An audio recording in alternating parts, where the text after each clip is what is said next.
Um dia desse me ocorreu, e eu publiquei no Facebook e no meu Twitter, uma frase que Milor Fernandes podia ter escrito e não escreveu. Mas a frase é dele, eu só encantei a frase. A frase é a seguinte: no Brasil, a crise não é anormal, é a norma. E o Brasil é um país sempre em crise, historicamente, estruturalmente e por múltiplas razões.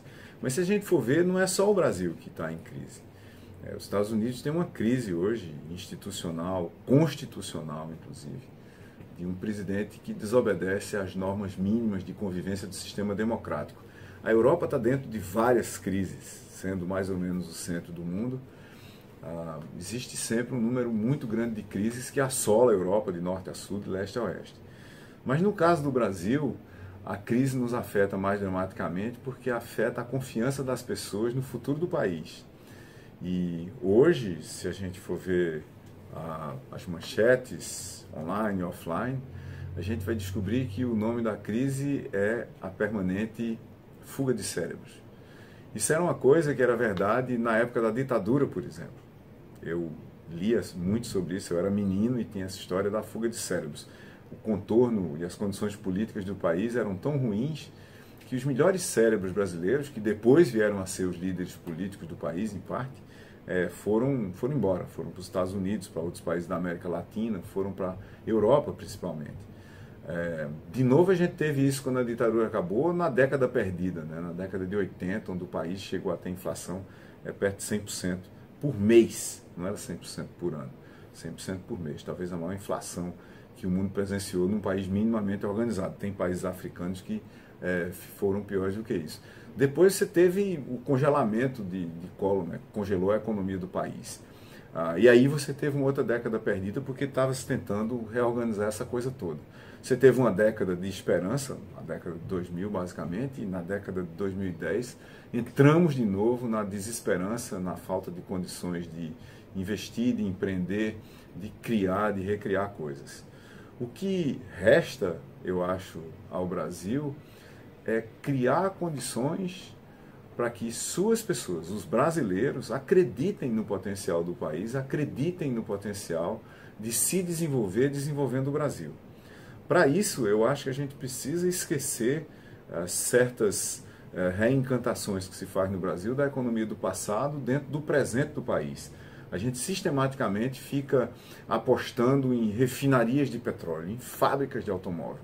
Essas coisas não vão interessar nem aos brasileiros competentes que estudam hoje no Brasil, se formam hoje no Brasil, que desenvolvem seu conhecimento no Brasil, nem vão interessar para trazer brasileiros de fora do Brasil para cá. O que essas pessoas estão procurando são os trabalhos do futuro.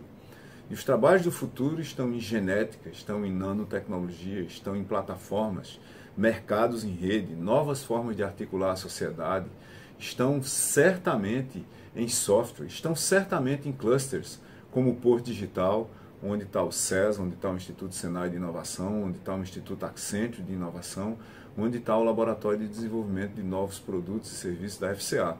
Esses lugares, dos quais há muito poucos no Brasil, infelizmente, eles precisam ser os novos centros de atração, de promoção, de evolução de capital humano.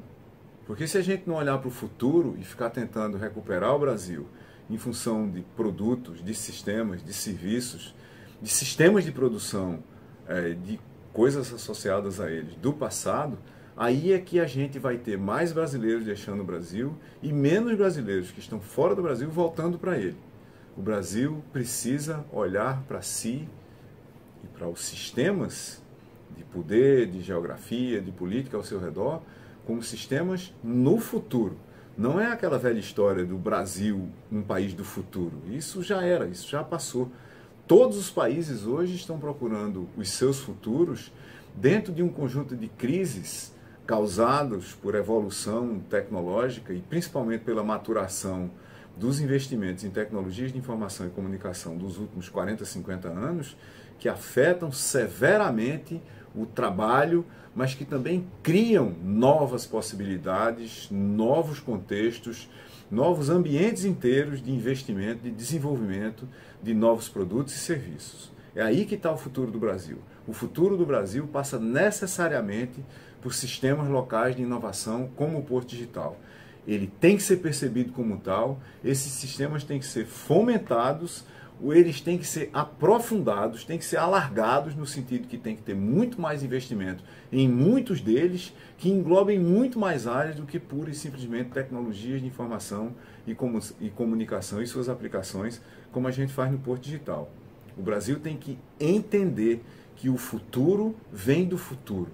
O futuro não é uma caminhada do passado através do presente para chegar em algum lugar. O futuro é capturado do próprio futuro pela esperança das pessoas, através do seu conhecimento, de suas habilidades, experiências e principalmente através de foco, de dedicação, de determinação, de capacidade de realização.